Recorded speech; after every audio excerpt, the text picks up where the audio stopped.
ॐ अज्ञानतिमिरन्धस्य ज्ञानाञ्जनशलाकया चक्षुरुन्मीलितं येन तस्मै श्रीगुरवे नमः।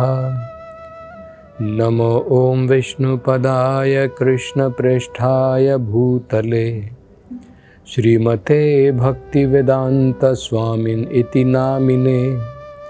नमस्ते सरस्वते देवे गौरवाणी प्रचारिणे निर्विशेषा शून्यवादी पाश्चात्य देशतारिणे।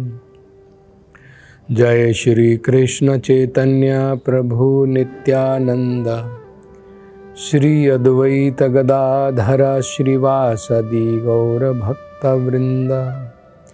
हरे कृष्णा कृष्ण कृष्ण हरे हरे, हरे राम राम राम हरे हरे। हरे कृष्ण। अब अगले अध्याय में शुकदेव गोस्वामी जी ध्रुवलोक के बारे में बताते हैं। ये ध्रुवलोक जो है, जो 7 ऋषियों के जो तारे हैं, जो तारा मंडल है सप्त ऋषियों का, उससे भी ऊपर ध्रुवलोक बताया जाता है। और इस ब्रह्मांड के अंदर में ध्रुवलोक एक ऐसा स्थान है जहां पर भगवान विष्णु इस भौतिक संसार में व्यक्तिगत रूप से वहां पर प्रेजेंट है, वहां पर निवास करते हैं। ये जो ध्रुवलोक है, यहां पर भगवान की कृपा से अग्निदेव, ब्रह्मा जी, अन्य देवतागण, बड़े बड़े ऋषिगण ध्रुवलोक में आकर के महाराज ध्रुव को प्रणाम करते हैं, जो सृष्टि के अंत तक ये बना रहता है। भगवान की कृपा से ध्रुवलोक का इतना महत्व है कि भगवान ने अपनी योजना के अनुसार क्या किया है, जितने भी तारा मंडल हैं, जितने भी ग्रह हैं, सूर्य है, चंद्रमा है, शनि ग्रह है, जितने भी हम अलग अलग ग्रह को देखते हैं, मंगल ग्रह है, जितने भी तारे हैं, नक्षत्र हैं, ये सारे भगवान की योजना के अनुसार सब ध्रुवलोक, ध्रुव मंडल जो है, ध्रुवलोक के चारों तरफ लगातार घूमते रहते हैं। जैसे आपने देखा है, हम जब मंदिर में जाते हैं, भगवान की विग्रह जहां पर स्थापित होती है, लोग उसकी परिक्रमा करते हैं। हम बड़ी श्रद्धा के साथ में भगवान की विग्रह की परिक्रमा करते हैं। ठीक इसी प्रकार से भगवान ने इतना महत्वपूर्ण स्थान दिया है इस ध्रुवलोक को कि सारे ग्रह, सूर्य सुमेरु पर्वत की भी उसके चारों तरफ जाता है, लेकिन सूर्य सुमेरु पर्वत के साथ साथ ध्रुवलोक को मध्य में रख करके चारों तरफ चक्कर काटता है। चंद्रमा भी जो सूर्य से ऊपर है, वो भी ध्रुवलोक के चारों तरफ चक्कर परिक्रमा करता है।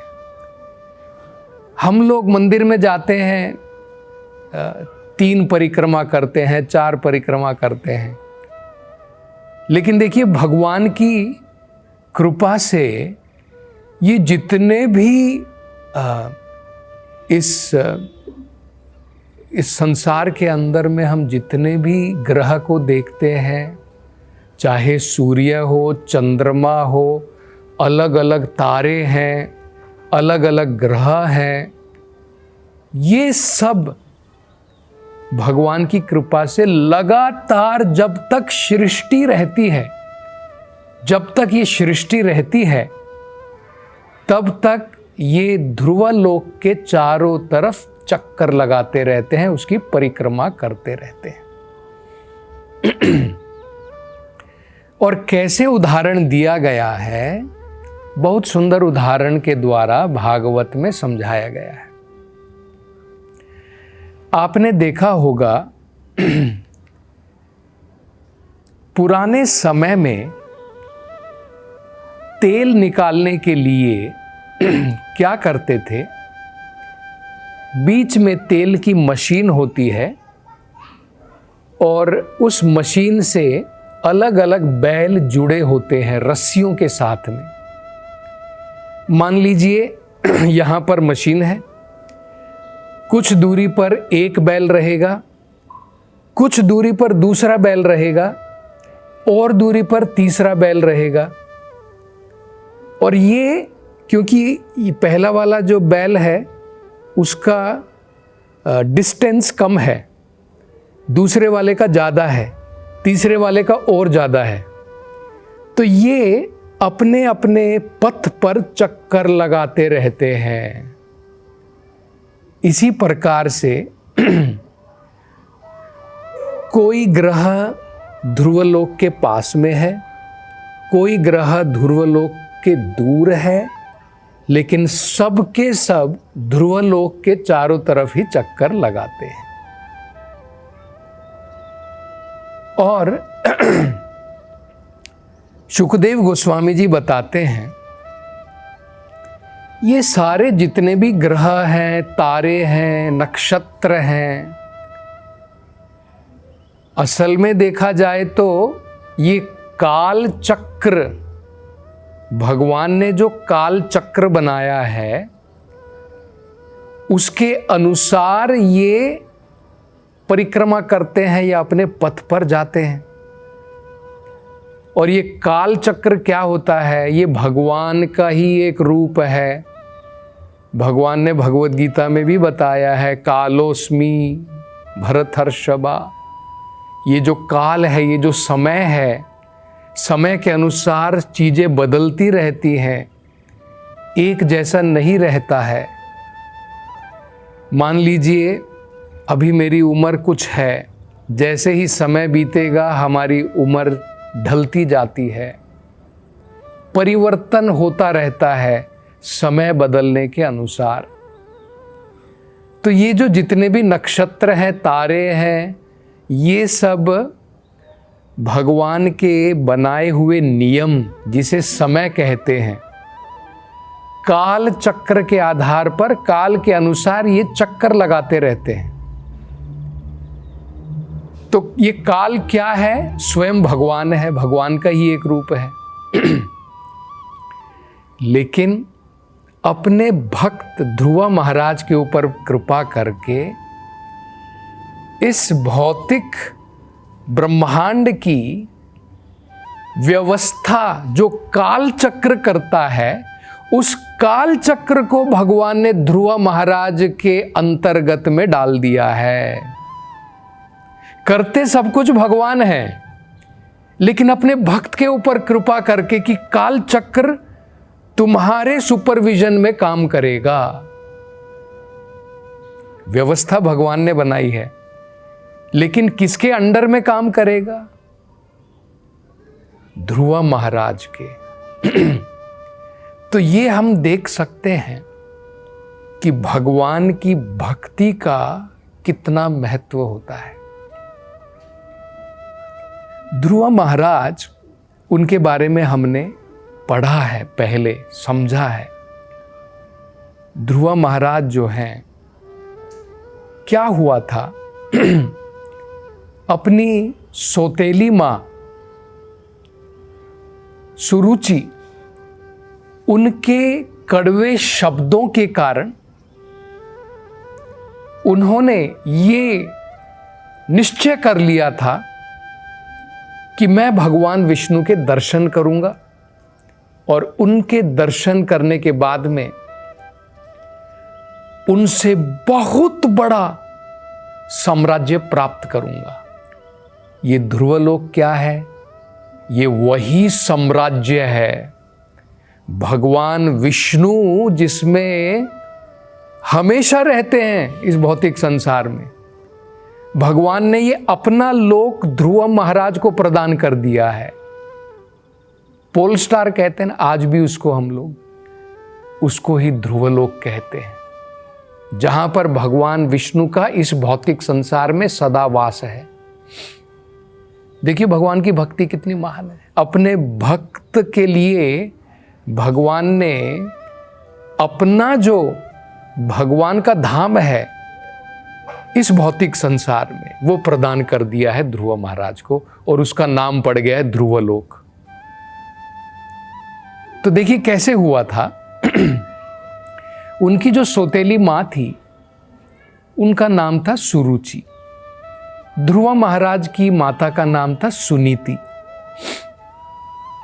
तो एक बार इनकी ये दो पत्नियां थी, सुरुचि और सुनीति। तो ध्रुव महाराज के पिता उत्तानपाद जो हैं उनकी ये दो पत्नियां थी। तो एक दिन ध्रुव महाराज अपनी पिता की गोद में बैठना चाहते थे। वहां पर सुरुचि थी, ध्रुव की सौतेली पत्नी, सौतेली मां। तो उन्होंने कहा, ध्रुव तुम अपनी पिता की गोद में नहीं बैठ सकते हो, ये तुम्हारे भी पिता हैं, लेकिन क्योंकि तुमने मेरी कोख से जन्म नहीं लिया तुम अभागे हो। मेरा बेटा केवल वो अपने पिता की गोद में बैठ सकता है। तुमने अभागी मां के कोख से जन्म लिया है, इसलिए तुम अपने पिता के गोद में नहीं बैठ सकते हो। अगर तुम पिता की गोद में बैठना चाहते हो, एक संभवता है, सब कुछ छोड़ करके चले जाओ, जंगल में जाओ, भगवान विष्णु के ऊपर ध्यान लगाओ, और जब भगवान विष्णु प्रसन्न हो जाएंगे उनसे वरदान मांगो, हे भगवान मुझे अगला जन्म सुरुचि के गर्भ से दे दीजिए, और जब तुम्हारा जन्म मेरे गर्भ से होगा तब ऐसा संभव होगा कि तुम अपने पिता के सिंहासन पर उनकी गोद पर बैठ पाओगे। तो जब ध्रुव महाराज ने ये सुना, वो क्षत्रिय थे और ये बड़ा अपमान, उस समय में ध्रुव महाराज बहुत छोटे थे, 5 साल की मात्र आयु थी उनकी, लेकिन उन्होंने बड़ी गंभीरता के साथ में इस अपमान को लिया। अपनी मां के पास रोते हुए गए और सारा वृत्तांत बताया। माता सुनीति ने भी कहा, बेटा जो तुम्हारी मां सौतेली मां ने कहा है वो बिल्कुल सही है, केवल भगवान विष्णु तुम्हारी इच्छा को पूरी कर सकते हैं। तो अब ध्रुव महाराज ने ये ठान लिया था कि मैं भगवान विष्णु के दर्शन करूंगा, और मेरे पिता का राज्य क्या है, मैं अपने दादा परदादा बलि महाराज उनसे भी बड़ा राज्य प्राप्त करूंगा, और जो ब्रह्मा जी हैं उनसे भी बड़ा राज्य प्राप्त करूंगा। जो भी है, जितने भी पीछे जितने भी बड़े बड़े राजा आए हैं उन सबसे बड़ा राज्य प्राप्त करना चाहता हूं।